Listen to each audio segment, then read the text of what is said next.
You've all seen Binoy's resume, so I don't want to kind of like reread it. But I just want to basically say that Binoy Behel is one of India's most famous filmmakers, art historians, and photographers who, over the last 45 years, has photographed and documented the paintings, the art of India across all the continents.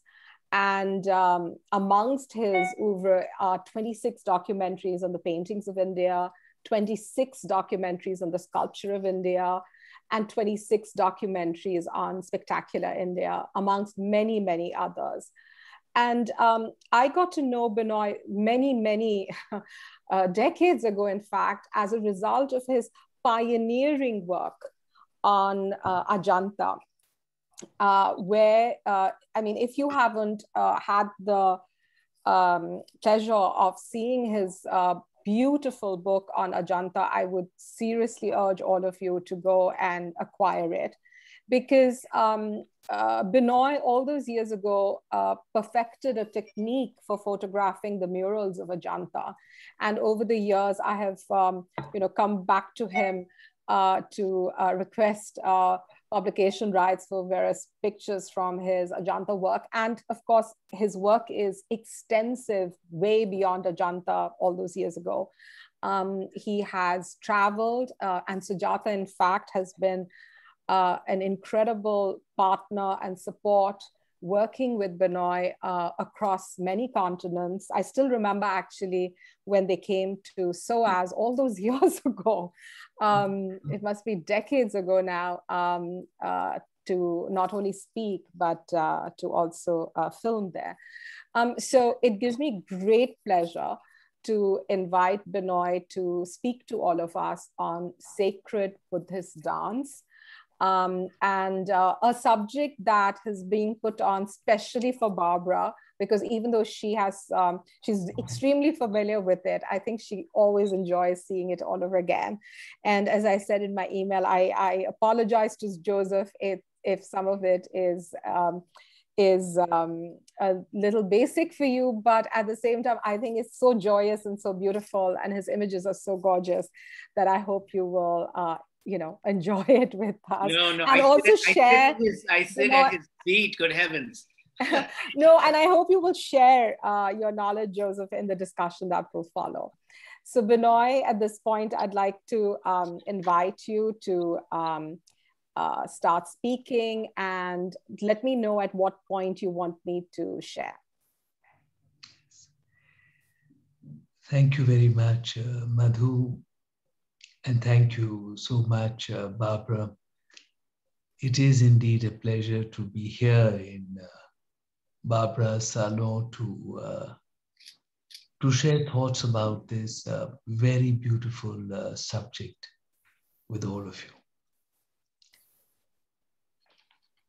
Ladies and gentlemen, beyond the subtle discussions of Indian philosophy, beyond the many treatises which were written, beyond the intellectual debates, the action part of Indian philosophy is known as yoga or meditation.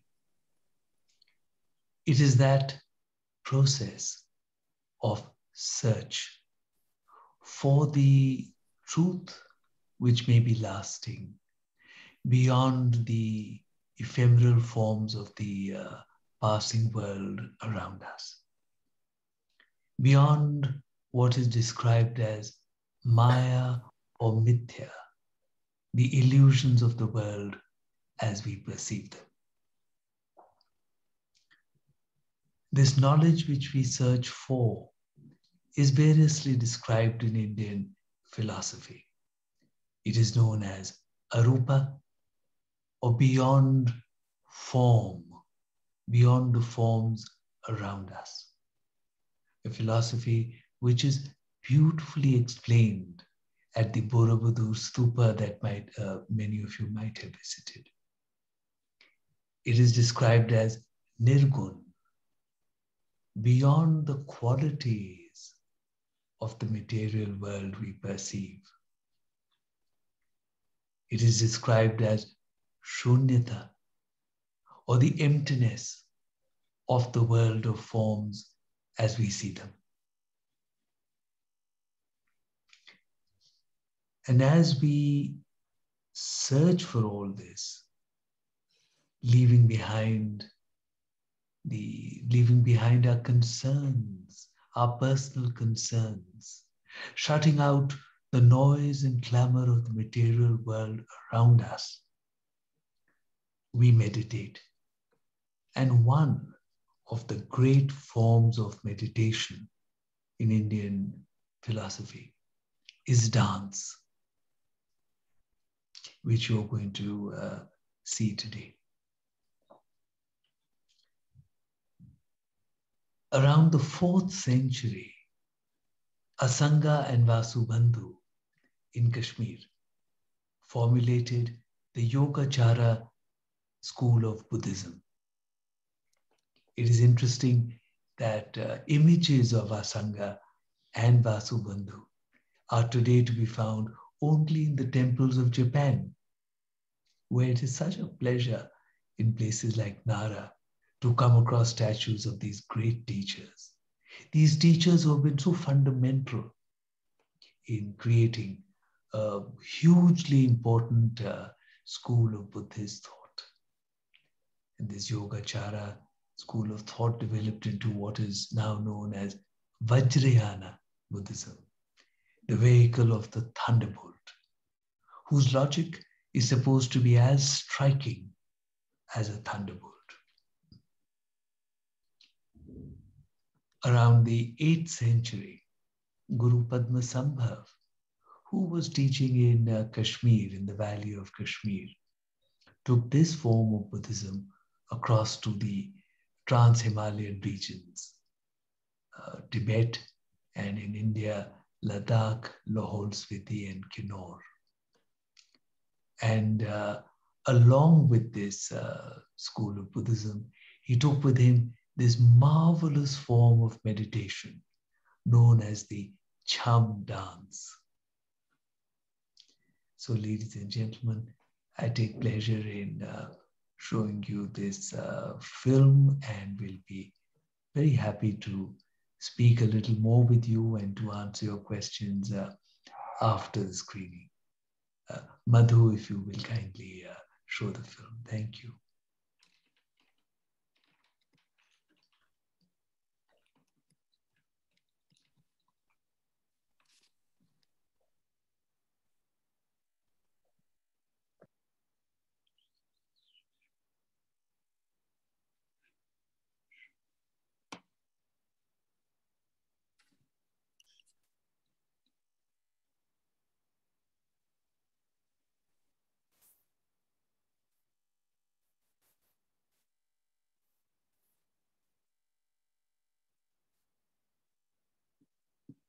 I don't see it.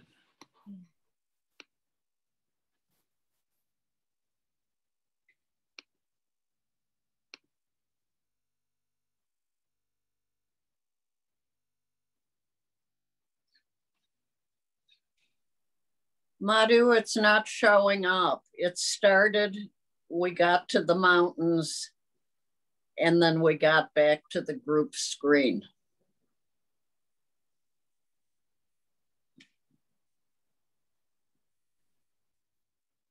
Thanks for telling me. Just a second. Let me just see how to ensure that our images don't get in the way. Just a second.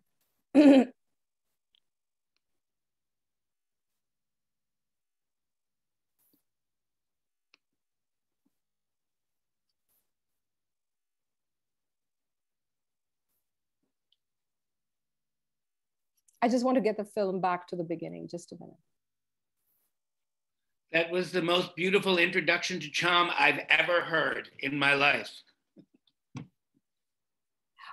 Can someone please tell me about the screen as I'm bringing the screen to you, because I obviously can't see what you're seeing. So it's the group. Now we have And you have the screen large? Now we have a black screen, right? Right, and the pushing the arrow to start.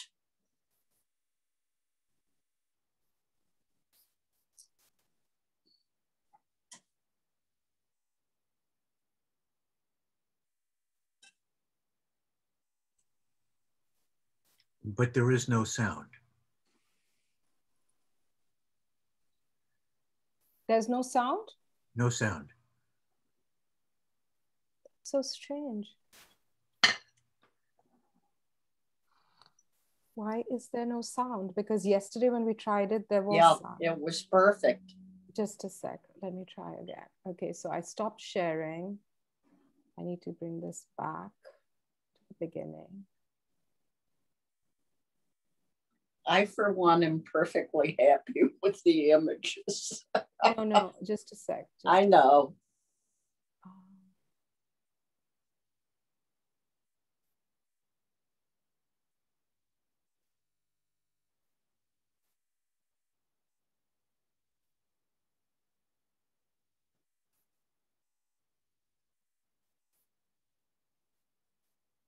Sorry, guys. I'm just trying to do what I was taught to do yesterday. Madhu, it's reassuring that somebody as competent as you, who have done so many presentations, winds up with hiccups.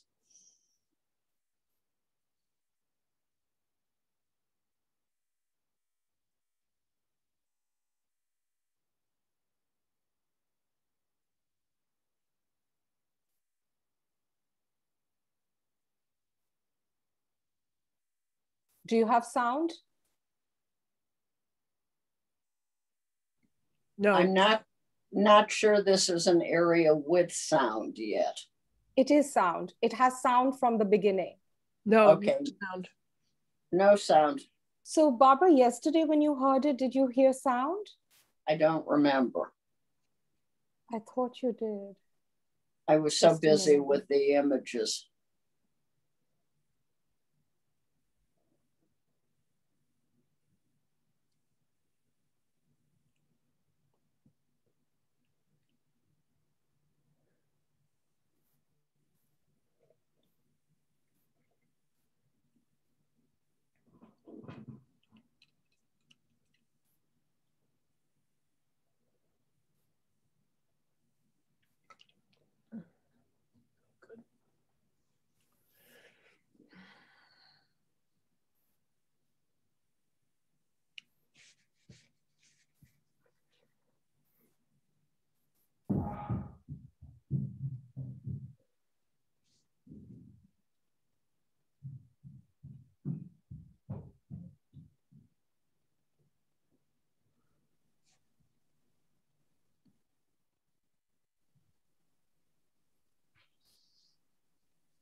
It did all work yesterday.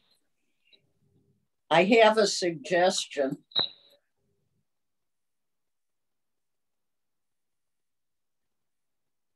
Can you hear? I can hear you. Okay, what I suggest is,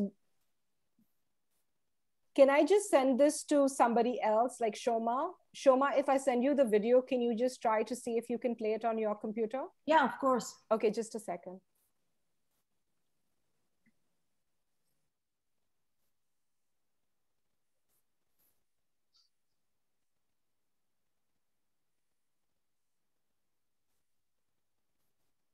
Another possibility is if we're not able to get sound, possibly we do a running commentary.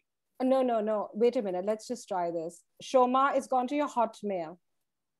You'll have to download it first. This is the point when you say, talk among yourselves. Yes. Well, we can't have you talk amongst yourselves because we need to know what Shoma's doing. I'm going to go and try to download it. Just a second. Yeah, just download it and try to see if you can do it. Madhu, Yes. on your version, if you scroll the video halfway through and play from there and see if there's audio later on. Because sometimes I have audio throughout. You have audio throughout. So when you play it separately, you have audio. Yes, when I'm playing it on my screen, Alexander, I have audio. So that's why I'm not able to tell that Barbara can't hear. And when we tested it yesterday, she could, I thought, because Ross said we were all set to go. How about if you, if nobody else has shared screen with you? So if Benoit is not shared screen for now. Yeah. Alexander, just wait a minute. Sorry, Shoma. Sorry, could you make me co-host? Because I hear sound on my end. Okay, do I have to do that? I don't know, but let me just see. I'm just doing multiple participants can share. Did you get it? Let's see now. All right, so here we go. And there's a button that says that, we can see it now.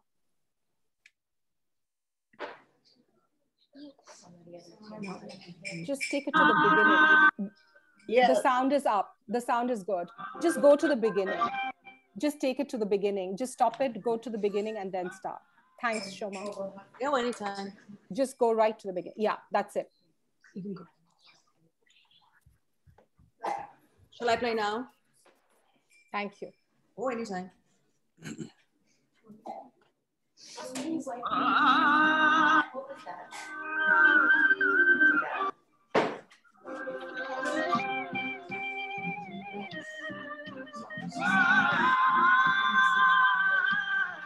If you can do full screen also.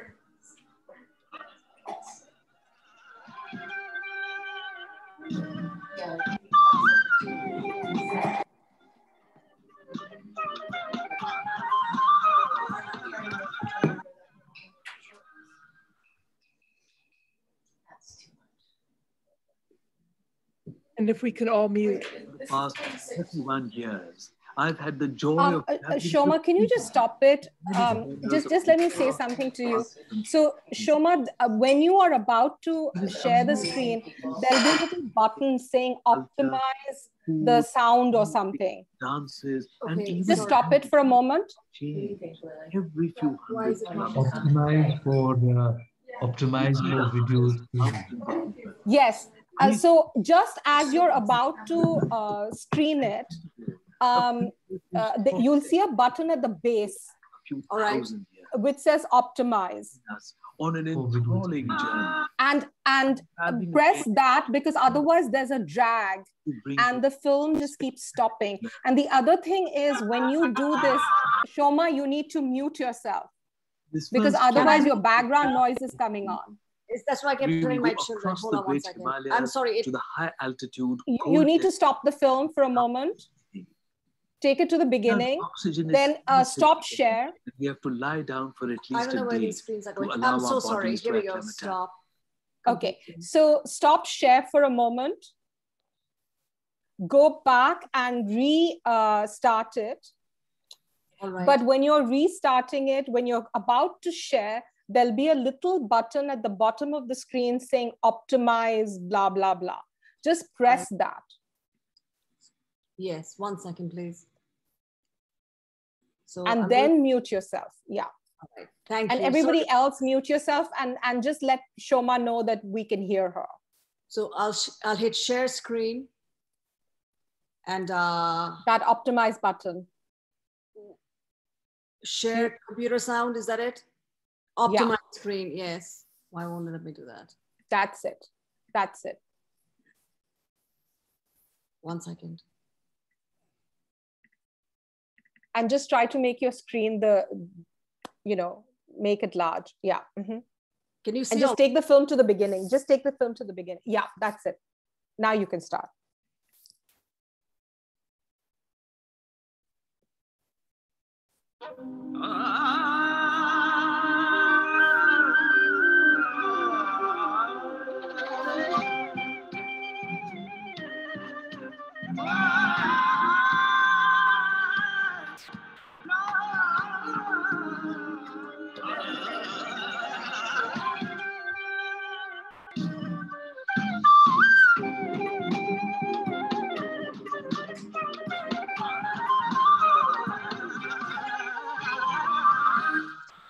Rama, there's one more button which says optimize for video sharing.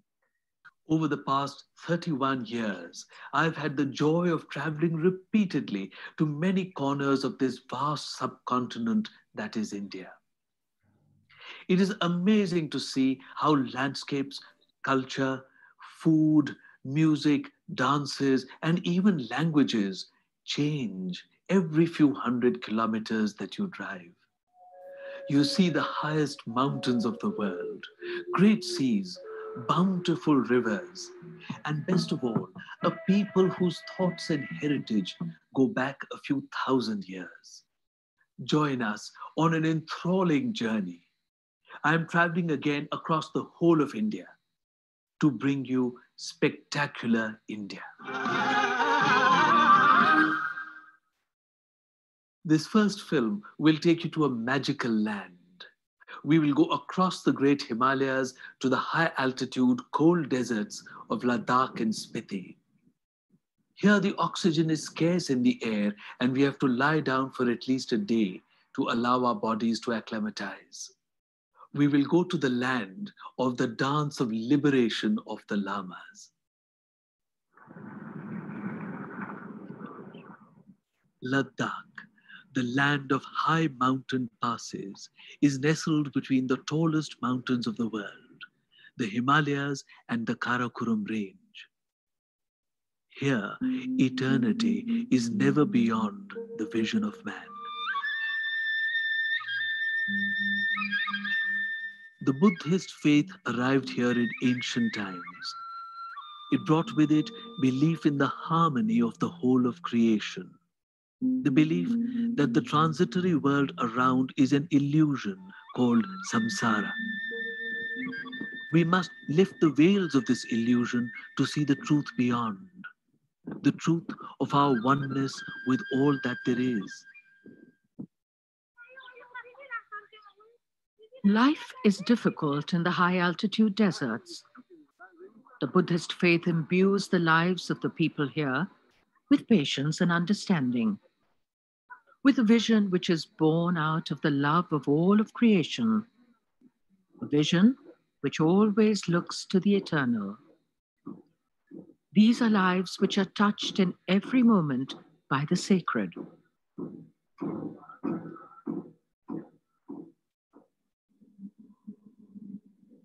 In a life which is constantly imbued with the consciousness of the eternal, the gompas or monasteries play an essential part. These are in fact the centers of all village activity. The lamas are deeply respected and loved. Prayers are a constant refrain in everyday life.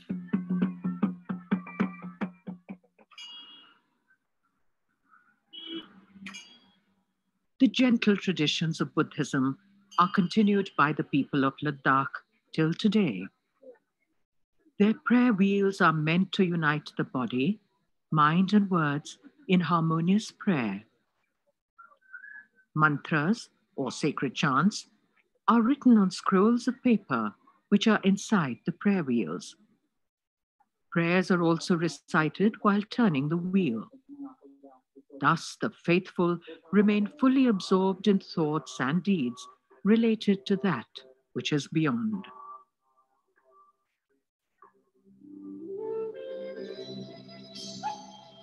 Buddhists in these mountain regions also write their prayers upon flags which flutter in the breeze.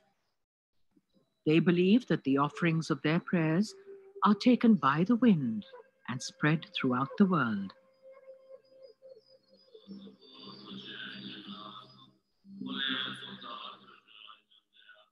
Chortans or stupas guard the entrances to the villages and dot the Himalayan landscape.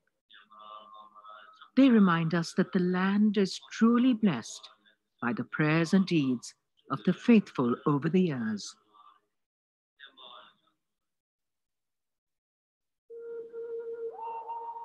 The Spiti Valley in Himachal Pradesh presents a vast and majestic landscape. It has azure blue skies, mountains of unimaginable hues, and bushes of sia, wild roses that fill the air with their fragrance.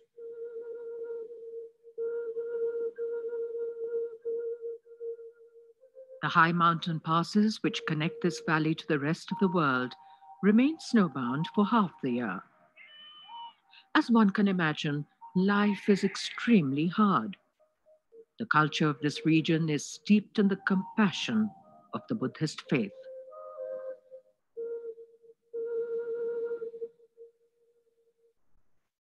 In ancient times, the people of Tibet and the Indian Himalayas lived in fear of evil spirits, who they believed resided in the mountains and in the winds. This fear prevented them from accepting the compassionate message of Buddhism. Guru Padmasambhava was known to be a great master of Tantric Buddhism. He had studied at the renowned Nalanda University in eastern India, where he had imbibed deep knowledge of Tantric philosophy and rituals.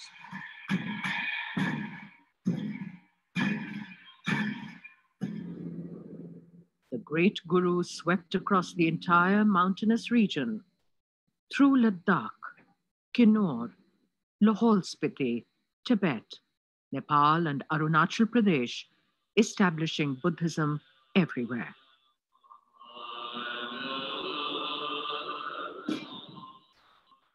He used the greater magic of his tantras to subdue the feared demons.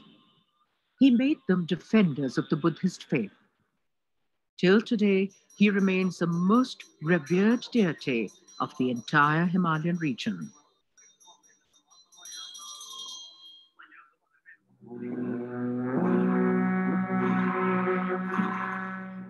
Padmasambhava brought with him the cham, or ritual dance. With this, he scared away negative forces and prepared the mountainous region for Buddhism. When he consecrated the first great monastery of Tibet at Samye, it is believed that he rose up into the air to dance. Where his shadow fell, the land was made pure, and this became the boundary for the sacred space of the monastery. Till today, the cham is performed across the mountains to keep the land blessed for Buddhism to prosper. The word cham is a very difficult word. It is not translated properly so far, I believe. And there must be an equivalent word for cham in Sanskrit. You believe that through these ritual dances, with meditation, with concentration, and with visualizations, and with good motivations, then you can remove many obstacles that you may face. The monasteries each have their own dates for the celebration of the cham. The festival is usually held over a period of 2 days, once a year. Chosen monks of the monastery perform the sacred ritual. People gather from all the villages around for the cham. We are here at the Hemis Monastery, about 32 kilometers south of Leh in Ladakh. This monastery celebrates the birthday of the great Guru Padmasambhava. The Lamas celebrate with 2 days of the cham dance, the monastic dance of the Lamas. The dance celebrates the victory of good over evil. It celebrates the achievements and the magic of Guru Padmasambhava. We see him in his 8 different manifestations as he subdues evil, the evil which had haunted the minds of the people of Tibet.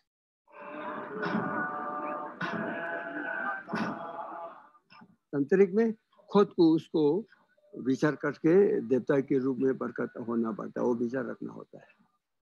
दूसरे धर्म और बौद्ध धर्म में अंतर यही है, तो दूसरे धर्मों में देवता का किसी का भी विचार करेगा, उसकी पूजा करेगा, साधना करेगा, लेकिन हम उस देवता को खुद नहीं बन सकता है. बुद्धिज्म में जो भी पत्नी है, आप है, मैं है, या जो भी है, आस्ते आस्ते हम भी बुद्धत्व प्राप्त कर सकता है. The Cham dance of the Lamas signifies the victory of knowledge over ignorance. In Buddhist thought, the greatest evil is the ego. It is that sense of the self which is the greatest illusion that we must lose in order to gain true knowledge.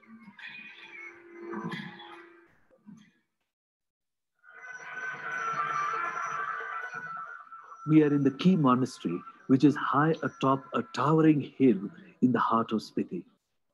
Here the Cham is performed on a summer's day.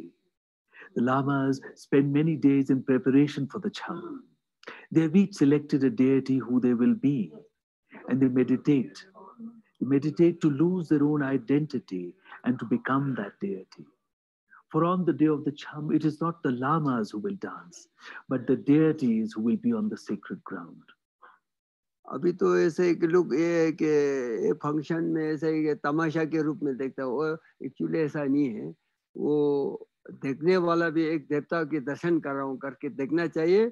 Dance करने वाले लामाओं में भी करुणा का देवता का विचार रखना चाहिए। इसलिए तो Ancient knowledge is passed down through the generations. Young lamas are trained by teachers using texts that are sanctified by time. As the lamas rehearse, the child monks watch intently. By the time it is their turn to wear the masks, they would already be familiar with the dance movements.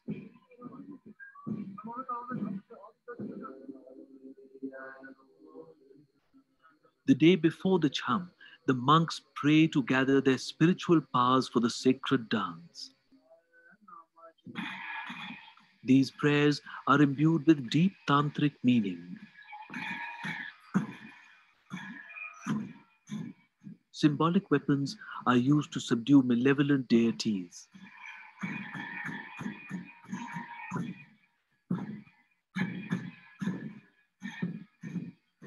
In Vajrayana Buddhism, evil is not something outside of ourselves.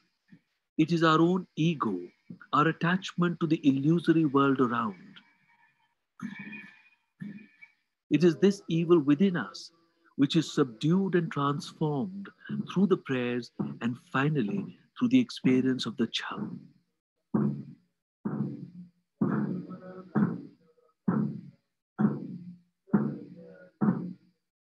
I am in the sacred storeroom of the Key Monastery with Lamaji Tenzing.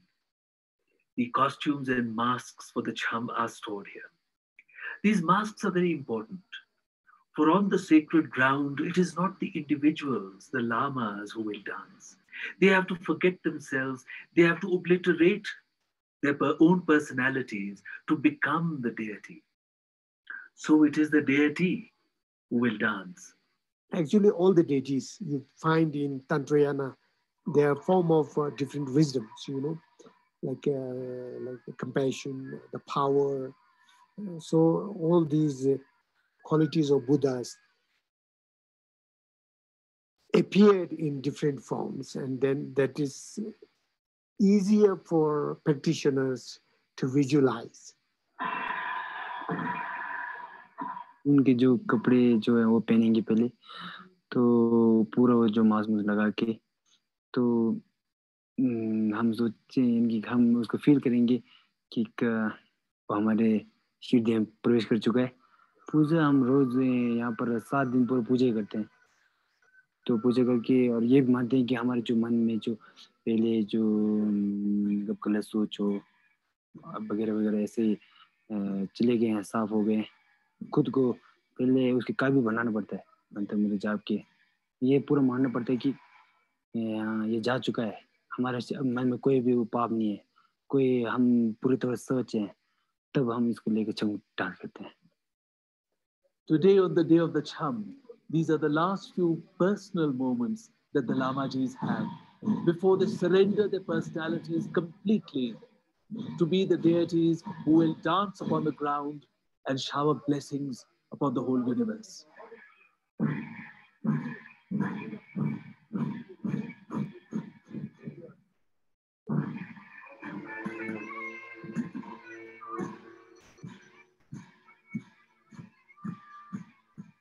The cham begins in the morning with the appearance of Lalung Paldor. In the 9th century, King Langdharma had persecuted Buddhists. The monk Lalung Paldor, disguised as a black hat dancer, came close to the king and killed him with an arrow. The event is celebrated in all the monasteries of the Trans-Himalayas as the majestic Black Hat Dance.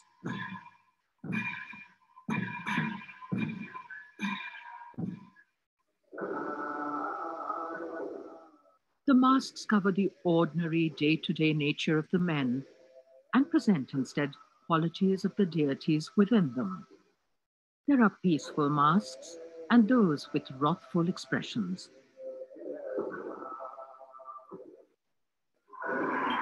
Finally, both symbolize the emptiness of the ultimate nature of all appearances. Cham is a literal meaning in Cham means this story. It is believed then Shakyamuni Buddha, when under the people tree, when he got awakening, after that he knew what is the true nature of this universe. And then he realized how I can tell it to the people. So he woke up and started thinking, now whom I should tell it, how I should experience, I should share these things. So he was strolling while thinking. And this was not already strolling. So each step he was thinking, meditating, and trying to contemplate, making his thought more concrete, more sharpening it. So this is the beginning of the cham. So it is a meditative movement, well choreographed, if you want to say like that. So well choreographed. For the common people, it looks like a dance, but the person who does it, he has to undergo a tremendous kind of a meditative process, and he has to transform himself into a deity. All sounds in the cham are sacred mantras. The drum is a reminder of the deep sound that resounded at the beginning of creation. It also sounded at the moment of the Buddha's enlightenment. It proclaimed the victory of wisdom over the darkness of ignorance.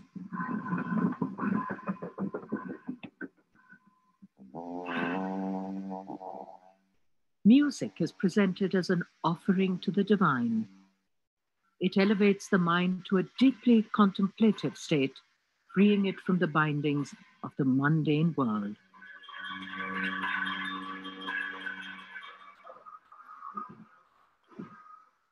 For the eternal moment of the cham, earthly reality is suspended, desires and suffering forgotten, as the deities dance, blessing every being.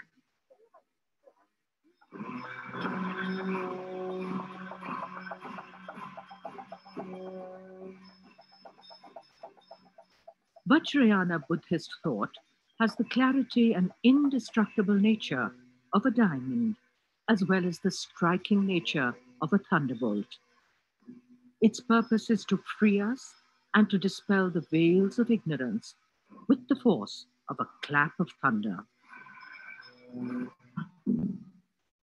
The meditating monks perceive an inner reality, far more true than the illusion of the material world around.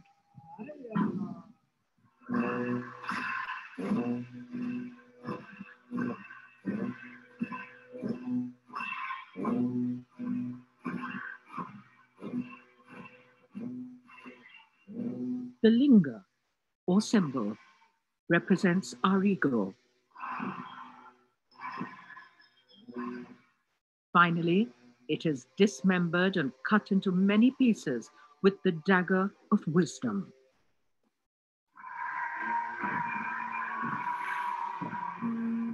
Once the linga, our ego, is destroyed, true consciousness is liberated.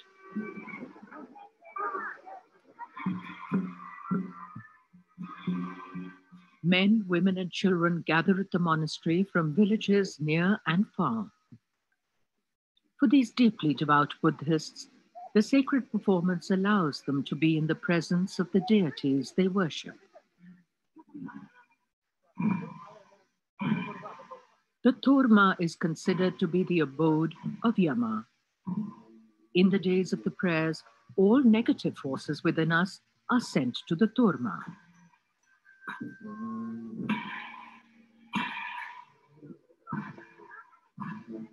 The faith of the people is profound. Here at the key monastery, they lie under the feet of the passing monks. They yearn for the touch of the robes of the deities. They believe that this will bless them.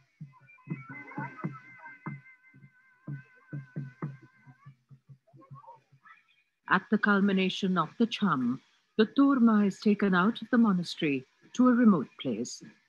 Here, it is thrown away by the lamas.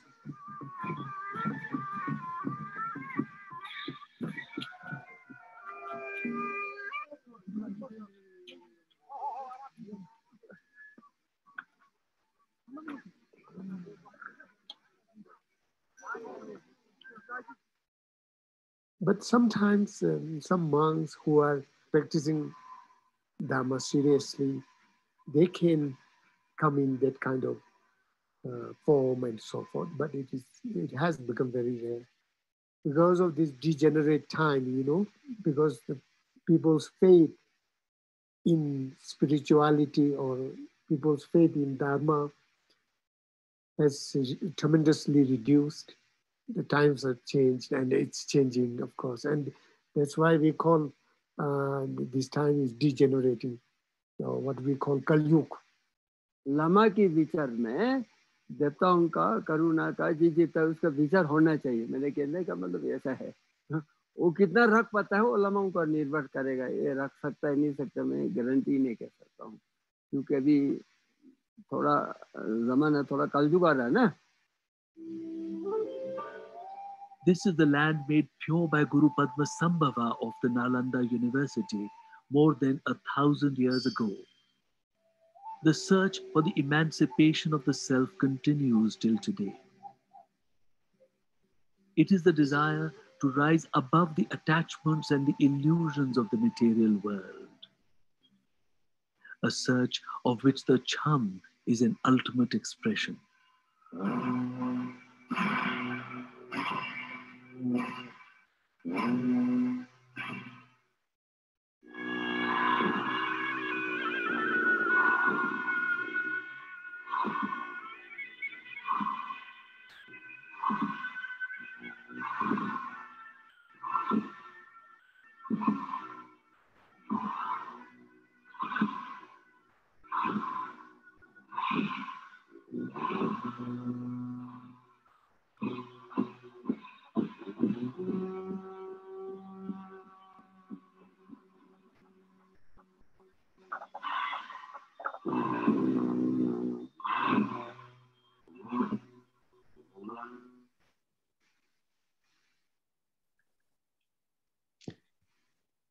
Thank you so much, Shobha, and thank you so much, Madhu. That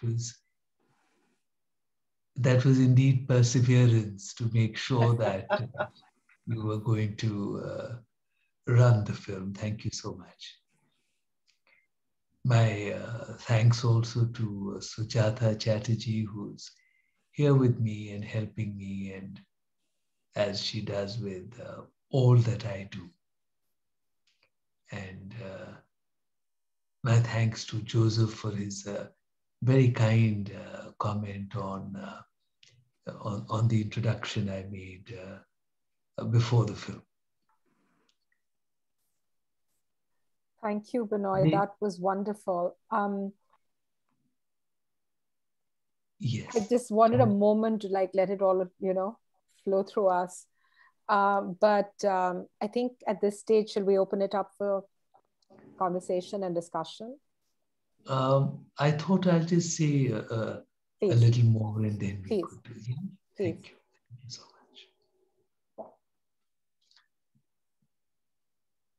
Ladies and gentlemen, there was this very important social contract in ancient India between the dancer and the audience.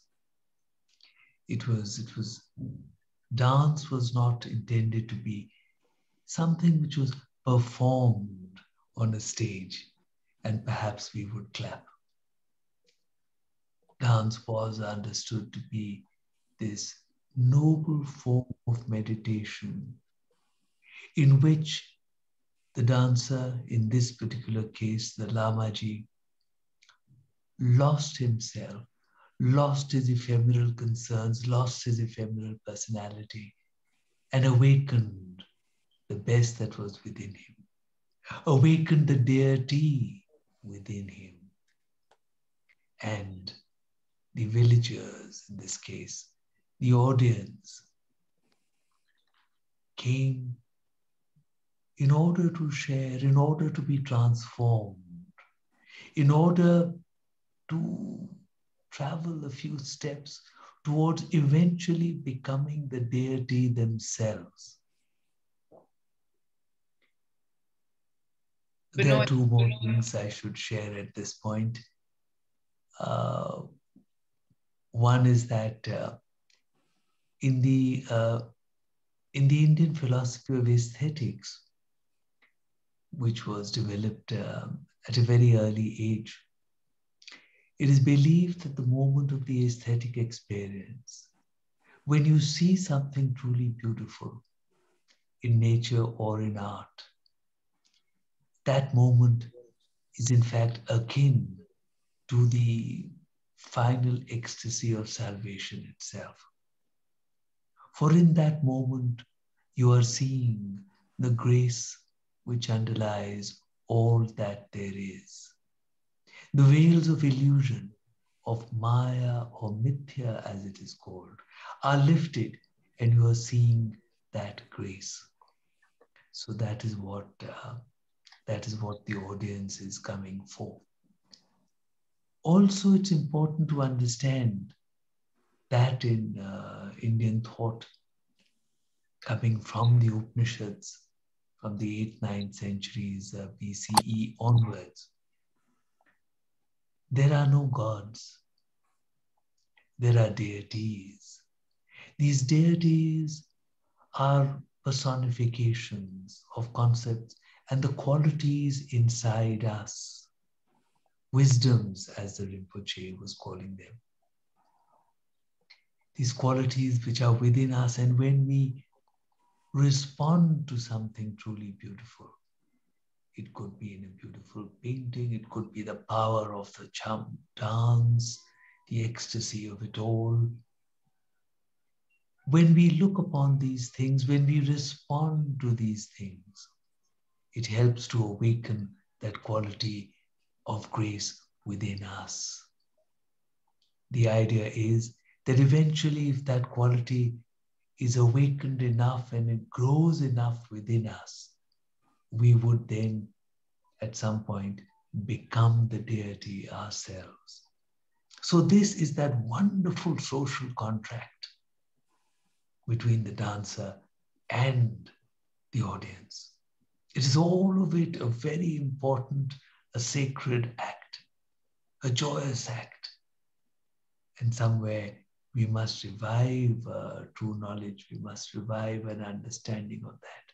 We must revive these ways that were devised to help us lose the shackles of the material world which bind us. And as in Indian philosophy, it is felt that these in fact blind us to what is true, what is beautiful, what is graceful, what we should search for. I would be very happy to speak more or answer questions if you have them. Thank you so much. Joseph? Benoit, thank you so much for the beautiful speaking. I was taking some notes, so I didn't quite check if you wrote the script or not. The script is beautifully written, just beautiful language. I was trying to catch a lot of it. I'd like to point something out to the group that really strikes me. I've been working with Buddhist dances for more than 20 years, which means I've been interfacing with the Western top scholars who simply didn't regard Cham at all. They brought the Western academic bias against dancing and just didn't even consider it. So as Barbara well knows, one of the great victories of our little organization is now they maybe take it a little seriously. So anything you hear from the West about Cham is 80% not about Cham at all. It's about whatever the hell else academia is interested in, or the scholars have decided. So what strikes me, and I want to point out to everyone, you just saw a documentary about Cham that's just about Cham. That's what it's really about. It's taken me more than 20 years to get Western scholars to even think there might be a little something there that's worth looking at. And so what I'm wondering, my question to you, Benoit, is where did this, as a documentary filmmaker, you came in and immediately went to the common spirituality of the people and how it ultimately became expressed at the Yogacharya and Padmasambhava as Cham, and then its spiritual purpose. That's your whole story. There's no other, anything else there but the actual true story. Was that a Dardashan manifesto? Was that just how you work? Because there was an enormous amount of research into the philosophy and the theology and the ritual practice of Buddhism, which again, Western scholars don't focus on the actual practice that much. They focus on the other stuff. But where did your choice as a director and a writer to simply focus on its spiritual content, and you have the chops to do it, did that come from you or Dardashan, or where did that clarity of sort of spiritual focus come from? Thank you, Joseph. Yes, I did write the script to answer your very first question. And Doordarshan has never given me any subjects or any direction. Actually, I'm a culture historian, and I have spent the last 45 years studying mainly Indian and Asian culture, of which Buddhism has formed a very considerable part. So Cham dance is one of the many manifestations of Asian, of Indian culture and philosophy. So in fact, this film is one out of about 150 films that I have made. And you may find that all of them are about the attempt to share the true beauty, the true philosophy of painting, of sculpture, of different forms of dance. Because as you are aware, all of Indian culture has revolved around the philosophic path. The reason for it all, beyond all the concerns of the material world, the reason for life itself, the higher purpose of life, has always been to look for the grace beyond. And art, whether it is the oldest known treatise on art making in the world, the Chitra Sutra, that states so clearly that the purpose of art is to show you that grace which underlies creation. The purpose is to help you on the philosophic path. Dance, other forms of dance, I've made a film or another form of dance too. All this, and painting and sculpture, the making of temples, the making of Buddhist caves, all of it, as you would have enjoyed and experienced so much in your own travels to India and in your own work which you have done. All of it is philosophic. So that's what my books, that's what my films, that's what it's all about. And thank you so much for your appreciation. It does make me feel so happy. Thank you. Binoy, the first time I was in Ladakh, I was at Hemis, and it was more tourist than monk. And it was August, which I later learned was not the appropriate month for these sacred dances. It was done for the tourists. And I will forward a picture afterwards that summed it up to me. A couple of years later, I was up at, it starts with an L. It's a marvelous monastery. And it was, huh? Lama Yuru. Lama Yuru. No. I'll find it. Lip here. Yes. Look here. Mm-hmm. And that was, I felt with no knowledge, totally authentic. I got to watch the dress rehearsal. I got to see there how sacred this was to the community, which was totally missing from Hemis. Do you have any feelings about the difference between what the tourist gets to see and what the believing Buddhist people of the region get to see and experience? I mean, I love dance. I've seen a lot of dance in my life, but I felt at Hemis, without knowing anything, that they were kind of going through the motions. There was nothing spiritual within it. Yes, Barbara, you are so right. At Hemis and at every other place where the cham is being performed for tourists and just to make a few dollars, it is not the cham at all. As you said, they just go through the motions.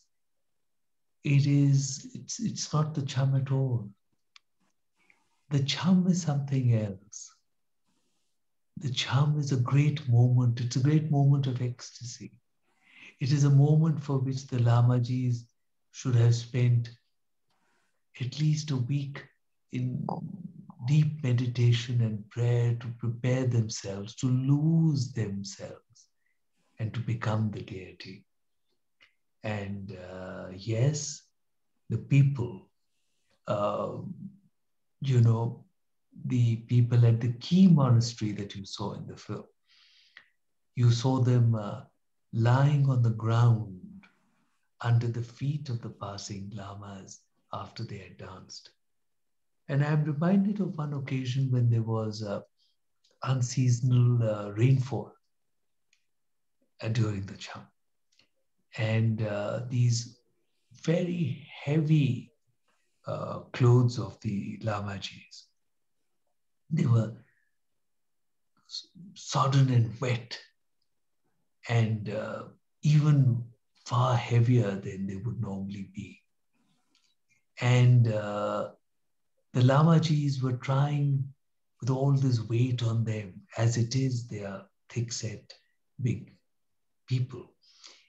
They were trying to gingerly, with their solid shoes, they were trying to gingerly make their way between the villagers that were lying on the ground and trying to avoid stepping on them. But sometimes you couldn't help it, and they would step on them.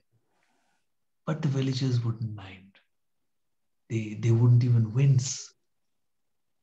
because that was the relationship between the real audience of the Cham and the deity who has danced. There is no human being, no Lamaji. For that villager, it is the deity. And mind you, very important to always remember, the deity who is inside themselves. It's so important always to remember that there are no gods in all this. It is a manifestation of the beauty which is inside the person himself, which is being shown outside to help him recognize that and to awaken that within himself. Now, all of this, as you have noted, at a monastery which was not infested with tourists, as you have noted, it is something altogether different. And where there are tourists and it's being done for tourists, at Hemis, for instance, like you pointed out, in fact, the villagers are kept behind a fencing which is made. And it is the tourists that are up front. Tourists who are there casually to watch a performance. So I'm so glad that you brought this up. Thank you very much. I'd like to make a comment, if I could, about the tourism thing, because we've worked with it a lot.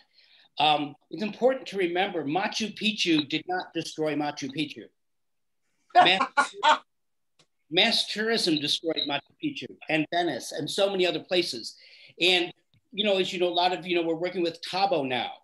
Well, so many of these really ancient places are now under the custodianship of the Archaeological Survey of India and are very much part of the tourism strategy of India, where they're building roads.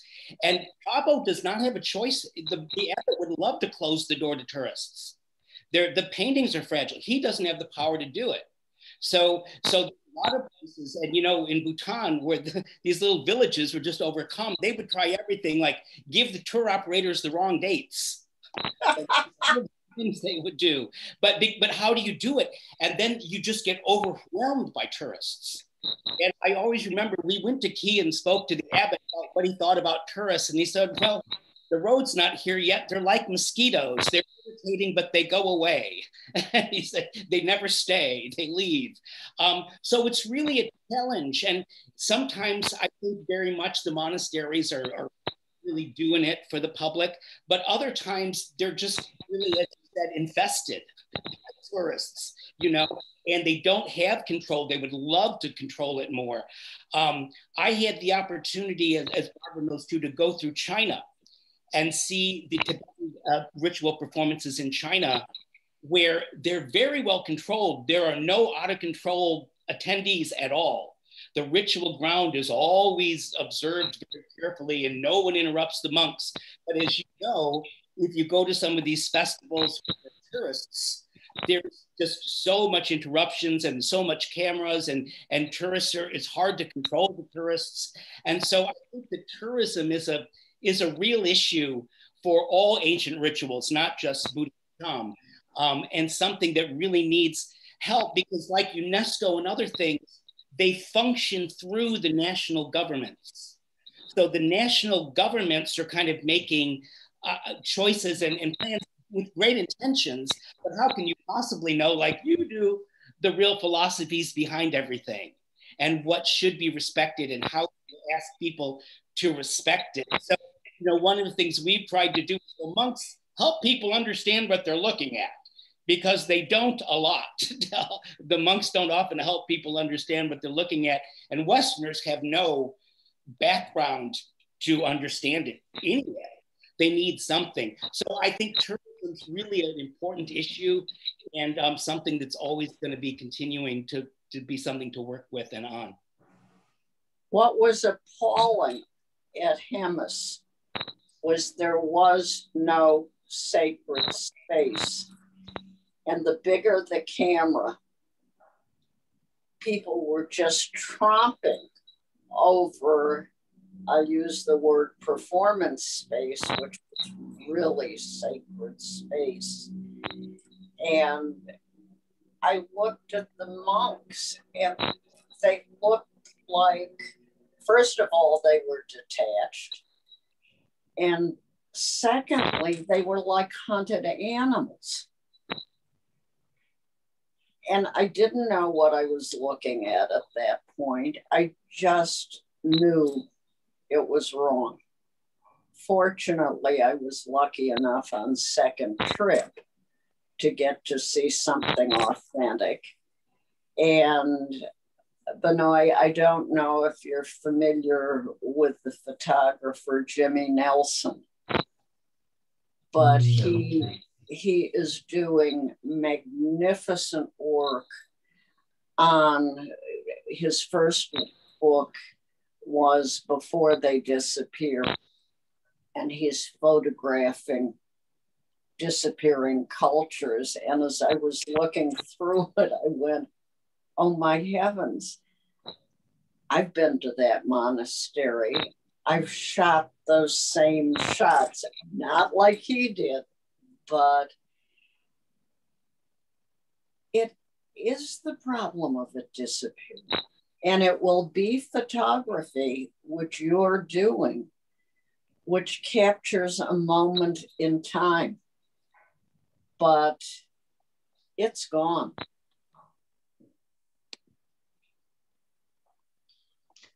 Yes. Yes. I would like to, I would like to thank you for that wonderful film, Benoit. But I have a couple of questions. I'm relatively a neophyte to the ritual of Buddhism. There are a couple of things. The lingay, it appeared off and on during the dance. It looked like it was actually cut up in pieces at one point. And I'm just curious a little bit more, what is that made of?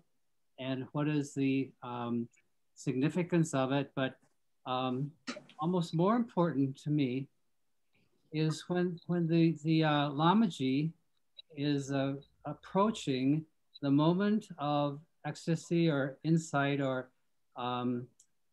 enlightenment, how is that communicated to the audience? How do the participants know that the sharing, the giving, the beneficial aspects of the spiritual aspects of the dance are about to be bestowed or are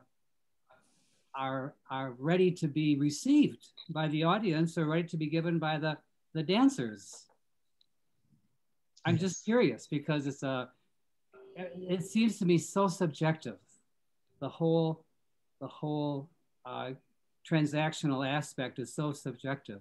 How do we know when that's happening, when that's ready to occur? Yes, yes.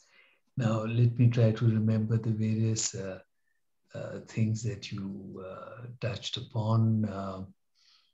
Now, the last is clear in my mind, but what was the first question, please? Oh, the lingay. Yes, yes. I saw it represented, it looked almost human form. The first appearance, there was actually, it was just like a plaster cast. And then the second time there was a cutting up. And then the next time there was like a presenting to the audience. And then the fourth time, it looked like it was being destroyed along with other aspects of the dance. Yes. So linga, also lingam, means symbol. Mm-hmm. And you're talking about you're talking about the symbol of our ego. Symbol of our ego, of course, is the ego is our whole preoccupation with ourselves, our whole preoccupation with the material world around us.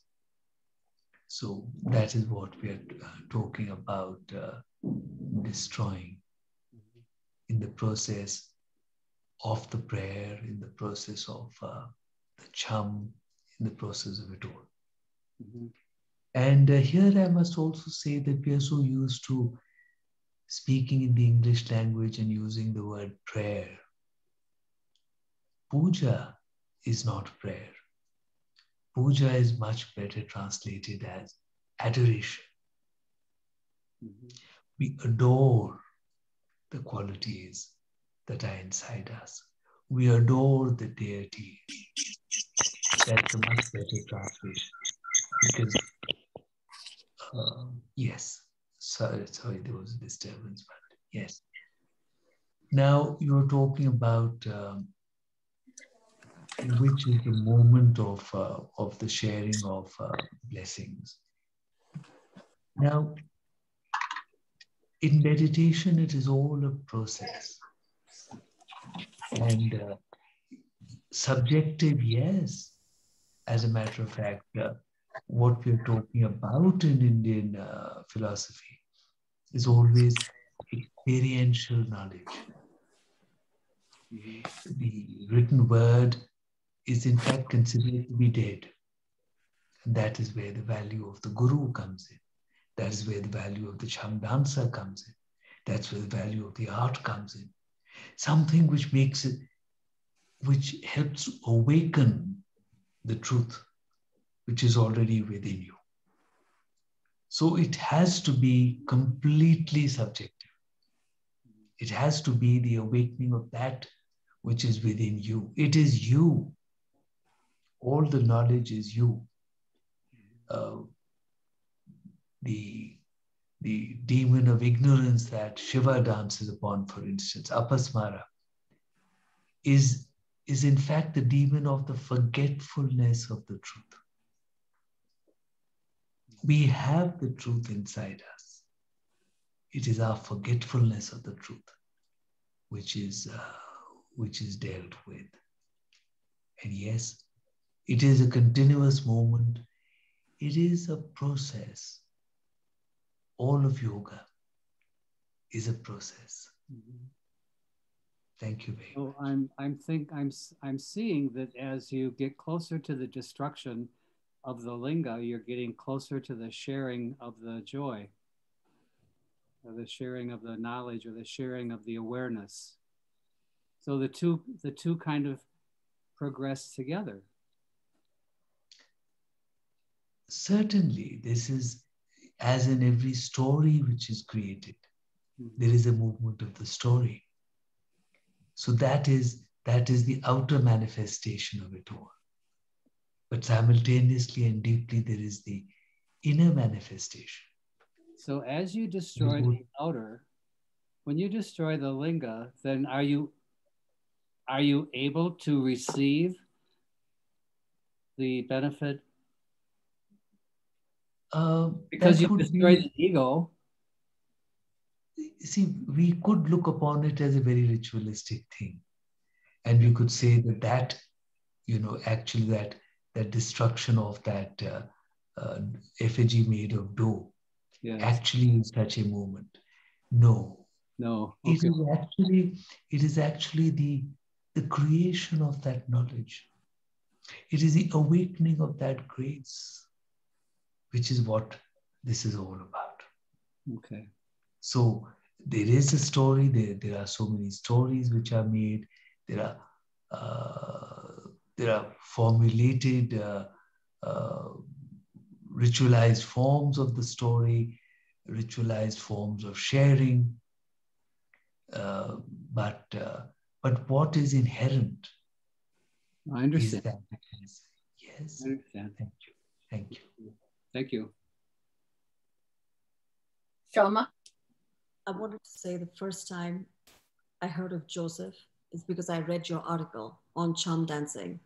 I still think that's a brilliantly written article. I don't know, you keep saying Western people don't get it. I thought you'd got it rather beautifully. So if you haven't read it, I would recommend Joseph's article. I think it was from years ago. It was the first time I actually ever heard of you. And I thought it was brilliantly written. It was really well written. It brought to a lot of the points that Binoy Saab, you're bringing up. He wrote it really well. I have a question for you. How did you prepare to attend this? I know the priests prepare? I understand the smriti and the shruti, all the things that you're alluding to, that preps one's mind. How did you prepare when you go to see these dances? I think it is only a lifetime of understanding, experience. I know that I have been taught by Indian art. I know that my first great experiences were when I was taught by the paintings of Ajanta 30 years ago, when I spent many weeks documenting those beautiful paintings. There was a world of compassion. There was a world of kindness and grace, which went far beyond just the aesthetic. It did what it was supposed to do. As the Chitra Sutra says, that art is much more valuable than, for instance, gold or jewelry or anything else that we possess in the world. Because art helps to awaken you. Art helps to transform you. So my first very important glimpses were when the paintings of Ajanta taught me. And I owe it to that great art that I learned a little bit and was perhaps able to perceive a little better while I was engrossed in the study of the art in all corners of India and many of the corners of Asia. But somewhere along the line, perhaps I'd been guided in the right direction, very far from what one sees in books. But I owe it to that great art that I was pointed in a certain direction. And interestingly, the Indian philosophy of aesthetics also holds that each time that you experience some of this harmony, this view of the harmony, it prepares you and you are a little in a better position to experience it again. And this continues to grow within you. So that's what I could share. Thank you. If I can just amplify what Binoy was trying to say so that everybody understands why Ajanta is so important. So the Ajanta caves, for those of you who haven't been there, this is a series of Buddhist caves with paintings, wall paintings, that survive from two different periods of painting. One from around the early parts of the Christian era, 2nd century BC to about 2nd century AD.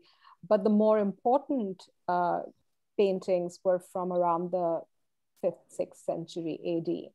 Now, the reason why this is so significant was that this is probably because the caves were hidden for many, many, many centuries in the forests in that region. They were preserved very well. And we, other than in the deserts of Central Asia, we really do not have this amount of extensive wall paintings that are Buddhist that have survived. Now, back in the 19th century, when these caves were found, that they were discovered, they literally became the basis for the study of Indian art. And all the great masters of Indian painting, many of them like Nandalal Bose and his students, they actually spent weeks and months copying and studying these works in situ. And so the study of Indian painting in the 20th century has Ajanta as its base. But what happened was, over the decades, pollution and the different ways in which they were preserved had an impact on how you could see them. And of course, technology changed. What Benoit did was that with the technology that he was able to bring to the work, to his work, he extensively photographed this and as a result spent many weeks there. And he rediscovered it for all of us in a sense. So through his work, scholars across the world had access to the paintings in a way that we never had before. So the stories, and particularly the word that came out very much in the film that he just showed, this aspect of karuna. Karuna, again, doesn't really have a good translation, but this feeling of empathy, the feeling of the emotional basis, for example, of Buddhism, that these paintings imbue, that perhaps Ajanta truly is the basis on which our understanding of Buddhist principles really kind of go back to. So his work was seminal on many different platforms, but obviously you can't do a work like this without also being impacted by it. And then he, of course, went around the rest of the globe photographing this. And of course, he's extensively worked in Central Asia and across East Asia, Southeast Asia, everywhere really, besides India. So the philosophical basis of Indian art is something that if you don't understand that, Indian art, again, the word art, when we bring that to the Indian visual arts, is again not a really good fit, because what Benoit is talking about is art in its fullest aspect that has as its basis the Indic philosophical basis, going right back to the oldest scriptures that were produced in South Asia that imbue not only Buddhism, but all of the traditions that come out of South Asia.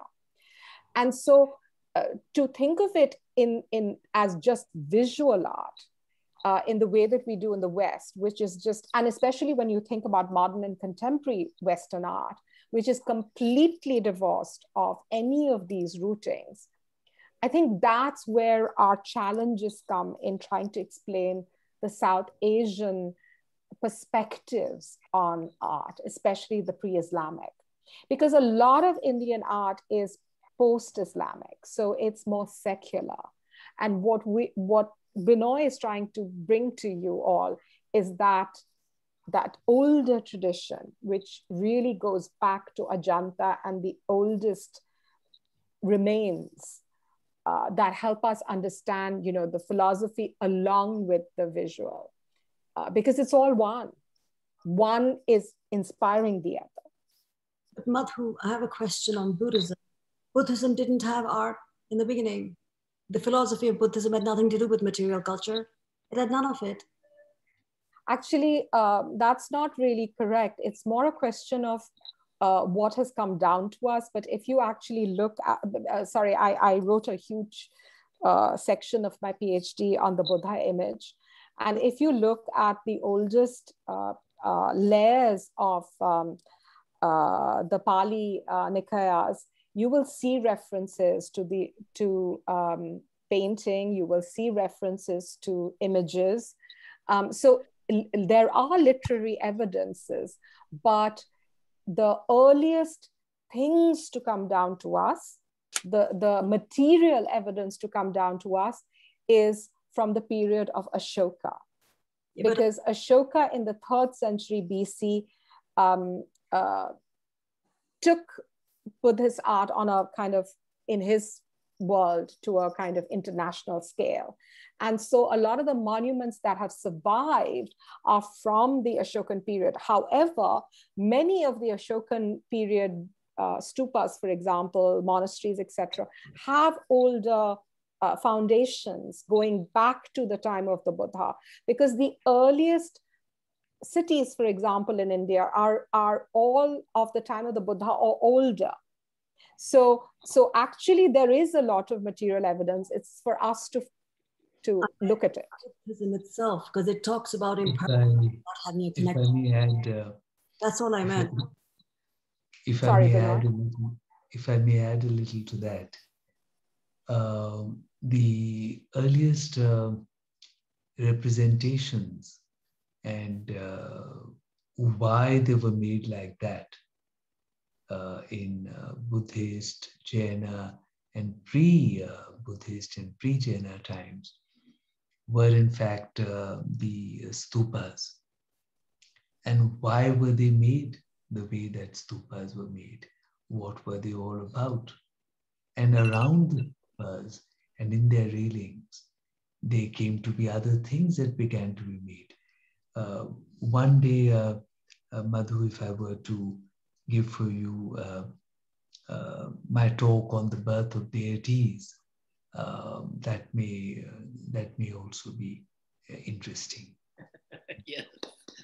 Also, I had really wanted Binoy to speak about his work on Japan, because my God, his work on Japan is so interesting. And for all of you, I would suggest you at least look at his video, which is on YouTube. That's one of the few videos of Binoy's work that you will find out there.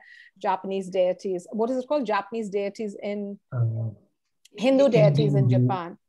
Indian deities worshipped in Japan. Yeah, find that link, because it's truly like it'll change. I mean, I think all of Binoy's work kind of reveals different facets, but I think the work with Japan is very interesting for those of you who love East Asia, because it gives you a completely different perspective on the way that you might be perceiving Japan. Absolutely. Penelope? You have said so much. Thank you so very much. And so much is entirely new to me. The contrast between the deities within and a god, I had not heard before, and it's a major concept, and the idea of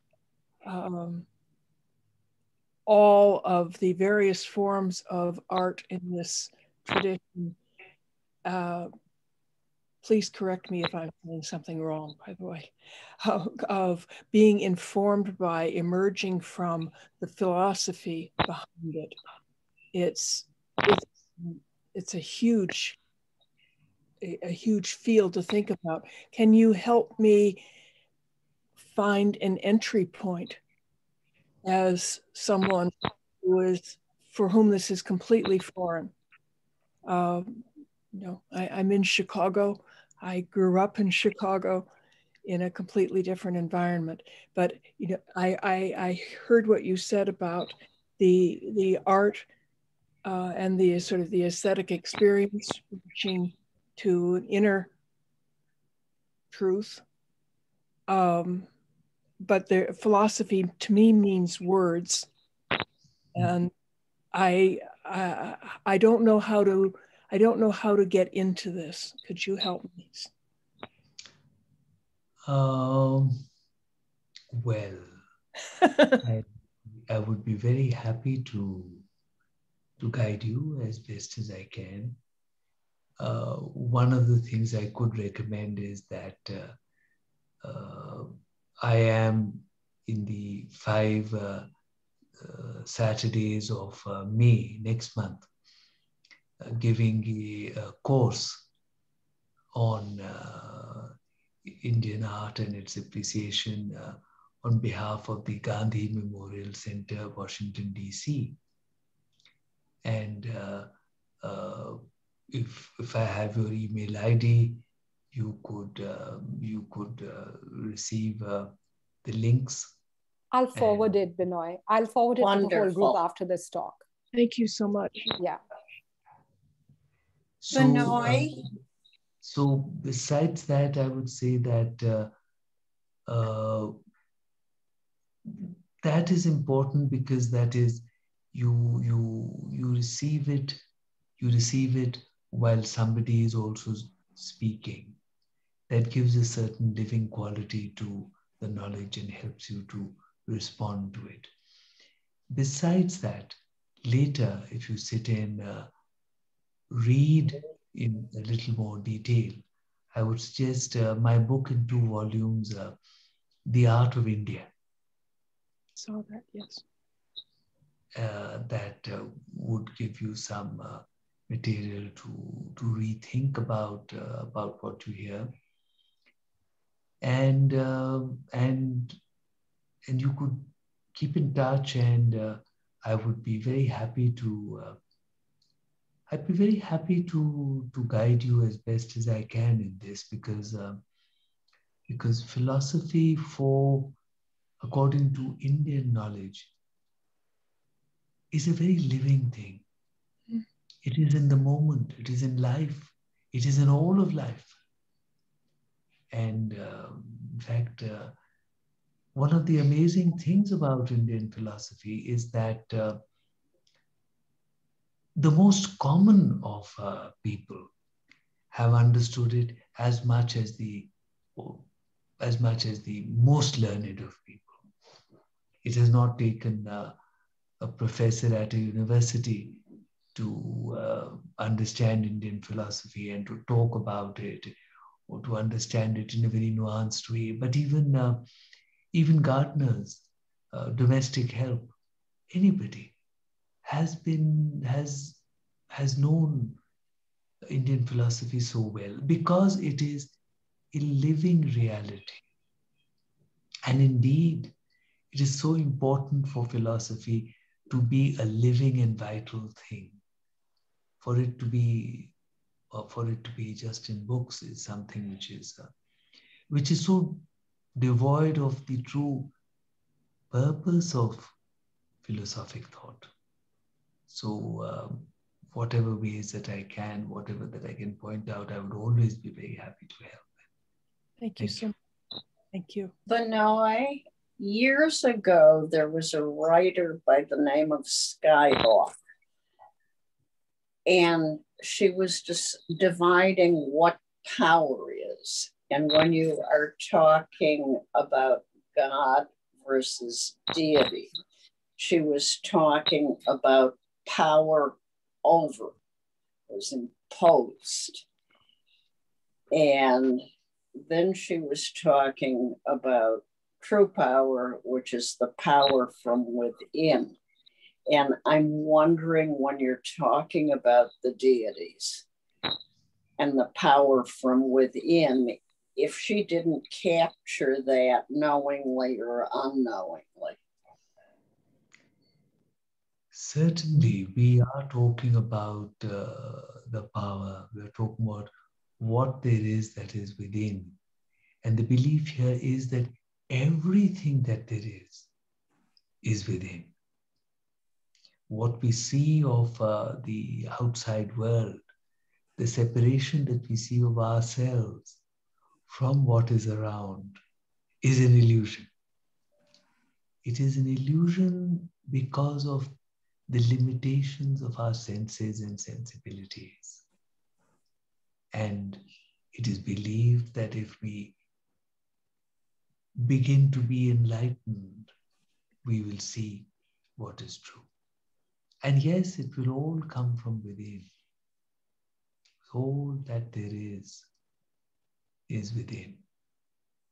Amid all the noise and clamor that is around us, you would notice in the ancient Indian art, there's such beautiful expressions, and all the figures clearly look within. Yeah, hey, Penelope, I wanted to respond to just a bit. You really got to the core of a massive cultural question. But I think I can just share a little illumination from a Western philosophical point of view. Now, I want to point out, I'm trained as a classical Western dancer. And like Isadora Duncan and Ted Shawn, I'm like, something's missing in Western dancing. Something's missing. And I've got 2 degrees in philosophy, in Western philosophy. and you do Western philosophy, you go, something's missing, something's missing, something's missing in the philosophical point. In Western philosophy, Penelope, Thomas Aquinas separated the body and the soul. And then later, Descartes and the humanists separated the body from the mind. So by the time ballet, which is the dominant Western form of dance, came to be, the body was philosophically separated from the mind and separated from the soul. And so we got snowflakes and birds and swans and whatever you need it. But there was no, ballet essentially has no philosophy. It has a scientific movement. So actually we lost this in understanding what philosophy was. Dance lost it and philosophy lost it. So sometimes it's easy to understand by looking at what Western philosophy did to understand why the living philosophies of Asia are so attractive to us. When I did my postgraduate work, my supervisor was Peter Brinson, who was head of the Gulbenkian Foundation for a long time. And his dying words to me were this: the best thing, Joseph, that you can do with your knowledge and experience of Asian dance, use it to expand the generally accepted concept of knowledge in the West. We in the West, we don't think dancing is knowledge. In Asia, dancing is a repository of the highest knowledge. So it has to do in the West with what we even think knowledge is. So to get to philosophy, whether our knowledge is alive or not, or connected to life or not. So it's a really interesting question that you've asked, Penelope, and it impacts both the lack of philosophy our dance has and the lack of dance our philosophy. And so when you see this was all brought together, this is a huge challenge for the Western notion of specialism and what we call expertise. The great scholar and writer Donald Lopez, who's really at the top of the Buddhist publishing world, one of his great essays was, you know, I went over to sit at the foot of this Buddha, and all of the monks in the monastery, like, you're a Buddhist expert? What? In your culture, you're a Buddhist expert? And they couldn't believe it. They couldn't believe the guru was wasting so much time with this guy that thought he was a Buddhist expert. So I think, Penelope, you're on to a really, really important difference in East and West and what we think knowledge is, what we think the deepest essence of meaning is, and why there's such a longing for Western artists to go to Asia in the dance world and other things. So great question and a beautiful answer too, Benoit, really beautiful. Thank you. The important thing about the kind of knowledge that we're talking about is that knowledge is supposed to be experiential. Knowledge is not something we read about. Knowledge is something deep inside us. Knowledge is something that is awakened in us. Knowledge is something that we know. It is not what we learn about. It is something which is inherent in us. And that's where all the spiritual, the mind, the emotions, the body, all the things that we're talking about come together, because it is within us. Benoit, what you are describing is a connectedness. And all those years back with Stephen Covey's The 7 Habits of Highly Developed People, he said Americans tend to think independence is the highest goal. Cary Grant walking down a street to take care of the bad guys in High Noon. The truly highest evolution is interconnectedness, that we are all connected and we are stronger together than in separate knowing. Yes. Alan? Benoit, thank you so much for this. I know absolutely nothing about Buddhism or about Buddhist dance, but as a photographer, I can relate so intimately with what you're talking about. When I am photographing, even though the shutter is a fraction of a second, it takes a lifetime to know which fraction of a second you want to choose. And then when I am doing that, time stops and it's silent. And I've always felt that it's not my perception that I'm capturing, but it's an avenue towards truth, that it's something serious, it's something solid that I'm searching for, and with the goal basically to share it with other people, you know, so that they too can get some sense of the beauty of the silence, of the way that things fit, you know, around you. So talking about dance and talking about the way that that the deity is then expressed in a way that we can be aware of it ourselves is for me so akin to my photographic practice that I thank you. That's all I want to say. I'm so glad that that you relate to it so deeply and personally, because as we were talking about earlier, all knowledge and all experience is very, very personal. Right. So I'm so happy to hear your expression of your personal response to it. Thank you very much. And once again, thank you all so much. It's been a wonderful experience. Thank you, Madhu. Thank you, Barbara. Oh my God, the gift you have given us today. Thank you very much. Thank you, Binoy. Thank you, Sujata. I know it's very late in India, but this has been a treat, a great way to start our Sunday. I hope in the future you will make time and under hopefully a little bit more auspicious circumstances to come and speak to us again. But see, these are the wonders that COVID has brought into our interconnected lives.